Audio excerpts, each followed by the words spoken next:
भन्ने नि यस्तो आउँछ कि उहाँहरूलाई मैले अगाडि पाएँ भन्ने त होइन एउटा नै चौटो क्या यस्तो लुस्नु मन लाग्छ क्या त्यति क्रोध आउँछ मलाई त्यो बच्चाहरू होइन के बित्यो होला त्यो कस्तो जुन त्यो गोली लागेर ढल्दाखेरि उसलाई बोकेर लगेको देखेको छु त्यो भिडियोहरूमा त्यो आँखा यस्तै पल्टाएको छ उसले होइन उसको मुखबाट अन्तिम शब्द के निस्क्यो होला त्यो हेर्दा उसले आँखा पल्टाउँदा उसले त्यो मनमा आयो होला बाबु अब म तपाईँलाई 2 बजे चिया पकाएर खाना आइपुग्दिनँ है भन्यो होला आखिर उसको मनमा के बोल्यो होला के शब्द आयो होला त्यो गोली लाग्दा कति पीडा भयो होला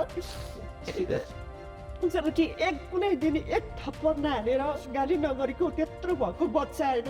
यसरी जाँदाखेरि कस्तो भयो होला उसलाई त्यो छोड